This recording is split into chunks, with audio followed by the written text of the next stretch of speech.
காவல் சிறப்பு உதவி ஆய்வாளர் வெட்டி கொல்லப்பட்ட வழக்கில் தொடர்புடைய மணிகண்டன் என்பவரை காவல்துறையினர் என்கவுண்டர் செய்துள்ளனர். இந்த வழக்கின் பின்னணி குறித்தும் தமிழகத்தில் கடந்த 4 ஆண்டுகளில் நடைபெற்ற என்கவுண்டர்கள் குறித்தும் விவரிக்கிறார் செய்தியாளர் Sathish Murugan. Sathish Murugan, over to you. வணக்கம். நேற்று முன்தினம் இரவு வழக்கு ஒன்றை விசாரிப்பதற்காக சென்ற சிறப்பு உதவி ஆய்வாளர் சண்முகவேல் என்பவர் வெட்டி படுகொலை செய்யப்பட்டார். இது தொடர்பாக பல்வேறு கட்ட விசாரணைகள் நடைபெற்ற நிலையில் இந்த வழக்கிலுடைய முக்கிய குற்றவாளி, அதாவது சண்முகவேலை வெட்டி கொலை செய்தவர் என்கிற அடிப்படையில் மணிகண்டன் என்பவர் குற்றம் சுமத்தப்பட்டிருந்தார். அவர் இன்று அதிகாலை அதே பகுதியில் என்கவுண்டர் செய்யப்பட்டிருப்பது மிகுந்த பரபரப்பை ஏற்படுத்தியிருக்கிறது. இந்த வழக்கை பொறுத்தவரையில் தந்தை மகன்களுக்கு இடையே ஏற்பட்ட மோதலை விசாரிப்பதற்காக இரவு ரோந்து பணியில் இருந்த சிறப்பு உதவி ஆய்வாளர் சண்முகவேல் மற்றும் ஆயுதப்படை காவலர் அழகுராஜா ஆகிய இருவர் அந்த பகுதிக்கு சென்றனர். அதாவது சிக்கனூத்து என்கிற பகுதியில் இருக்கக்கூடிய தோட்டத்திற்கு சென்றனர். அந்த பகுதியில் இருந்த மூர்த்தி என்பவர் அந்த தந்தை தங்கப்பாண்டி, மணிகண்டன் ஆகிய 2 மகன்களையும் மோதலில் ஈடுபட்டவர்களையும் எச்சரித்திருக்கிறார். இதற்கிடையே தங்களை எவ்வாறு கைது செய்து விடுவார்கள் என்கிற அடிப்படையில் தங்கப்பாண்டி, முக்கியமாக மணிகண்டன் மற்றும் தங்கப்பாண்டி ஆகிய இருவர் காவல் உதவி ஆய்வாளரை தாக்க முயற்சி செய்திருக்கிறார்கள், தாக்கியுள்ளார்கள். இதனை கண்ட அழகுராஜா மற்றும் அந்த பகுதியில் இருந்த மேலாளர் ரங்கசாமி என்பவர் இருவரும் தப்பி சென்றனர். இந்த வழக்கில் இந்த சம்பவத்தில் சண்முகவேல் என்பவர் தப்பிக்க முடியாமல் அங்கேயே வெட்டுப்பட்டு மரணம் அடைகிறார். இந்த கொலையை செய்துவிட்டு மூவருமே அந்த சம்பவ இடத்திலிருந்து தப்பித்து செல்கிறார்கள். தப்பித்து செல்கிறவர்கள் வேறு யாருக்கும் தகவல் தெரிந்துவிடக்கூடாது என்பதற்காக காவல்துறையினுடைய வாகனத்தை சேதப்படுத்திவிட்டு வாக்கி டாக்கி இயந்திரத்தையும் சேதப்படுத்திவிட்டு செல்கிறார்கள். இந்த நிலையில் நேற்று மாலை நேரத்தில் இந்த வழக்கில் தேடப்பட்டு வந்த குற்றவாளிகளாக கருதப்படக்கூடிய, குற்றம் சுமத்தப்பட்டவர்களாக பார்க்கக்கூடிய மூர்த்தி மற்றும் தங்கப்பாண்டி ஆகியோர் மாவட்ட காவல் கண்காணிப்பாளர் அலுவலகத்தில் சரணடையும் பொழுது காவல்துறையினர் அவர்கள் இருவரையும் கைது செய்தனர். அவரிடம் நடத்திய விசாரணையில் மணிகண்டன் தான் இந்த கொலையை செய்தது என்பது தெரிய வந்தது. குறிப்பாக அந்த மூர்த்தி என்பவரை தாக்கி அவரை மருத்துவமனைக்கு அனுப்புவதற்கு இந்த உதவி ஆய்வாளர் உதவி செய்ததற்கு அடிப்படையில் ஆத்திரமடைந்து இந்த மணிகண்டன் இந்த கொலையை செய்தார் என்கிற வாக்குமூலத்தையும் அவர்கள் அளித்திருக்கிறார்கள். அந்த அடிப்படையில் மணிகண்டனை தேடுவதற்காக 6 தனிப்படை போலீசார் அமைக்கப்பட்டு தீவிரமாக தேடி வந்தனர். இவர்கள் 3 பேர் மீதுமே திண்டுக்கல் மாவட்டத்தில் பல்வேறு வழக்குகள் நிலுவையில் இருக்கிறது. பல்வேறு குற்ற வழக்குகளில் ஏற்கனவே ஈடுபட்டவர்கள் என்கிற அடிப்படையில் மணிகண்டனை தீவிரமாக தேடி வந்தனர். குறிப்பாக திண்டுக்கல் மாவட்டம் உள்ளிட்ட பகுதிகளுக்கும் போலீசார் சென்ற நிலையில் மணிகண்டன் அந்த சிக்கனூத்து பகுதியை சுற்றி, அதாவது குடிமங்கலம் காவல் நிலையத்திற்கு உட்பட்ட பகுதியிலேயே பதுங்கி இருந்தது காவல்துறையினருக்கு தெரிய வந்தது. இதனை அடுத்து உடனடியாக நேற்று நள்ளிரவில் அவரை கைது செய்கிறார்கள் காவல்துறையினர். கைது செய்து அவரிடம் இந்த கொலை சம்பவம் நடைபெற்றது தொடர்பான விசாரணை மேற்கொள்ளும் பொழுது அவர் எவ்வாறு இந்த கொலை சம்பவத்தை செய்துவிட்டு தப்பி சென்றார் என்பதை தெரிவதற்கும், அதே போன்று தடயங்களை சேகரிப்பதற்கும் அந்த பகுதிக்கு மறுபடியும் அழைத்து செல்கிறார்கள். அதாவது சிக்கனூத்து தோட்டத்திலிருந்து எவ்வாறு தப்பி சென்றார் என்பதனை மணிகண்டன் மூலமாக தெரிந்து கொள்வதற்கும் விசாரணையாக பதிவு செய்து நீதிமன்றத்தில் சமர்ப்பிப்பதற்காகவும் இந்த நடவடிக்கையானது மேற்கொள்ளப்படும். அந்த வகையில் மணிகண்டனை அதிகாலை அளவில் அந்த பகுதிக்கு அழைத்து சென்ற பொழுது அறிவாலை எங்கு தூக்கி சென்று எப்படி தப்பித்தார் என்று பார்த்தோம் என்றால், இந்த சிக்கனூத்து தோட்டத்திலிருந்து சுமார் 1 கிலோமீட்டர் தூரத்தில் இருக்கக்கூடிய ஒரு ஓடை பகுதியில் உதவி ஆய்வாளர் சண்முகவேலை வெட்டிவிட்டு அந்த அறிவாலை அந்த பகுதியில் போட்டுவிட்டு தப்பி சென்றதாக தெரிவித்திருக்கிறார். இதனை அடுத்து அந்த ஆயுதத்தை கைப்பற்றுவதற்காகவும் அந்த பகுதியில் என்ன நடந்தது என்பதை குறித்து ஆய்வு செய்வதற்காகவும் காவல்துறையினர் உதவி ஆய்வாளர் சரவணகுமார் என்பவர் தலைமையிலான தனிப்படை போலீசார் மணிகண்டனை அங்கு அழைத்து சென்றிருக்கிறார்கள். அப்பொழுது அந்த பகுதியில் அவர் ஏற்கனவே மறைத்து வைத்திருந்த அறிவாளால் உதவி ஆய்வாளர் சரவணகுமாரை வெட்டுகிறார். இதனால் காவலர்களுக்கும் மணிகண்டனுக்கும் இடையே மோதல் ஏற்படுகிறது.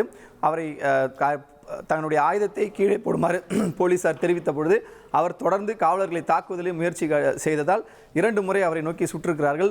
அதில் ஒரு குண்டு பட்டு அவர் மயக்கமடைந்திருக்கிறார். உடனடியாக அவர் மருத்துவமனைக்கு அழைத்து செல்லப்பட்டு அந்த பகுதியில் அழைத்து செல்லும் வழியில் அவர் மரணம் அடைகிறார் என்கிற தகவல் வெளியாகிருக்கிறது. இந்த சூழலில் தமிழகத்தை பொறுத்தவரையில் கடந்த 6 மாதம், அதாவது கடந்த ஜனவரி மாதம் முதல் ஆகஸ்ட் மாதம், இந்த 8 மாதங்களில் சுமார் 4 என்கவுண்டர்கள் என்பது நடைபெற்றிருப்பதை நம்மால் பார்க்க முடிகிறது. மார்ச், ஏப்ரல் மாதத்தில் மட்டும் தொடர்ந்து 2 வாரத்தில் 3 என்கவுண்டர்களும், அதனைத் தொடர்ந்து தற்பொழுது இந்த 4வது என்கவுண்டராக பார்க்கப்படுகிறது.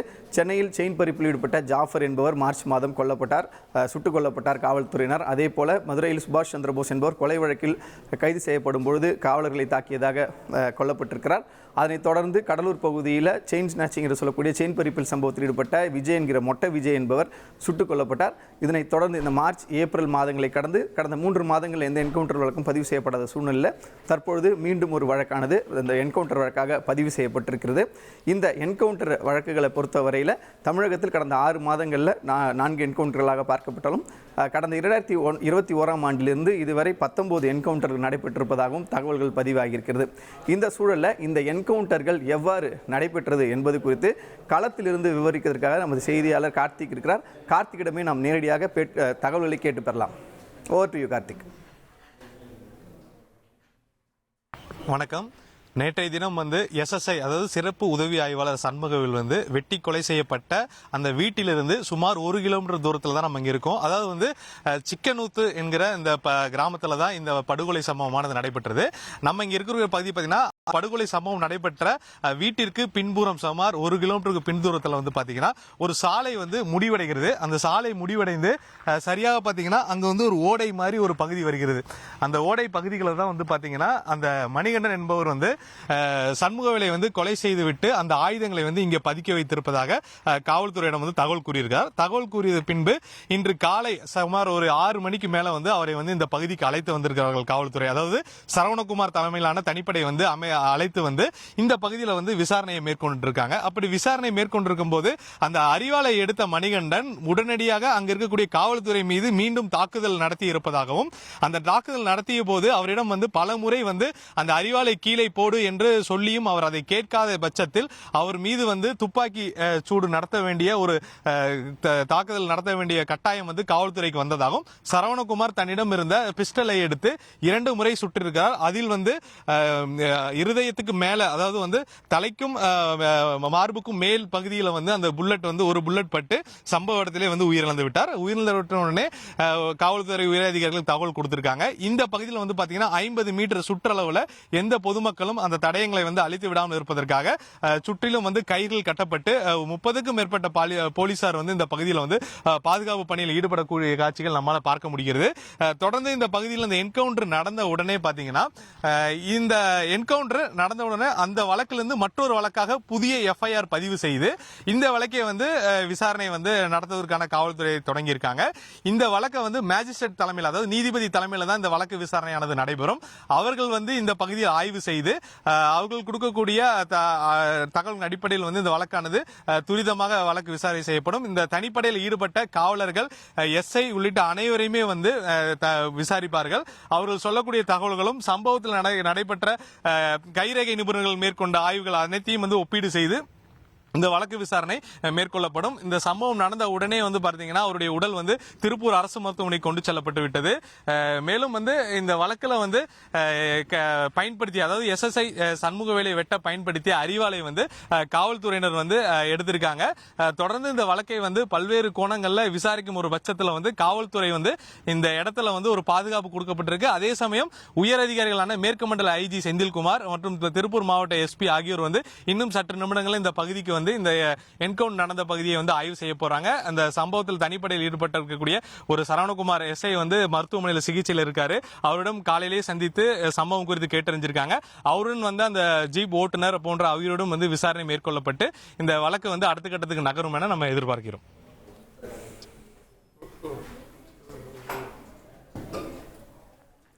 நன்றி கார்த்திக்.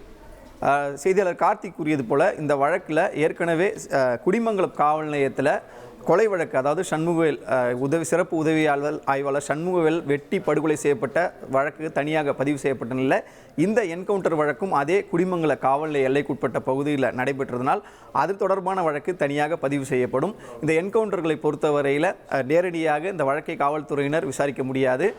குற்றவியல் நடுவர் என்று சொல்லக்கூடிய மேஜிஸ்ட்ரேட் தலைமையிலான அந்த விசாரணை என்பது கட்டாயம் நடைபெறும். எல்லா என்கவுண்டர்களுக்கும் அந்த மேஜிஸ்ட்ரேட் விசாரணை என்பது கட்டாயம் என்பது நீதிமன்ற உத்தரவு.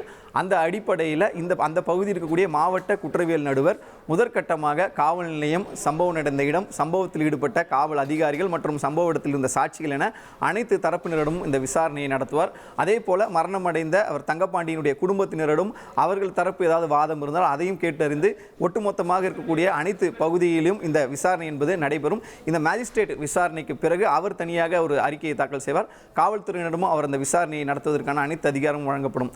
இது தொடர்பான இந்த என்கவுண்டர் தொடர்பான இந்த விசாரணைக்கு காவல்துறை தரப்பில் அனைத்து தரப்பிலும் இந்த முழு ஒத்துழைப்பு என்பது வழங்கப்படும். இப்படி இருக்க தமிழகத்தில் கடந்த 4 ஆண்டுகளில் இந்த என்கவுண்டரோடு சேர்த்து 19 என்கவுண்டர்கள் நடைபெற்றிருக்கின்றன.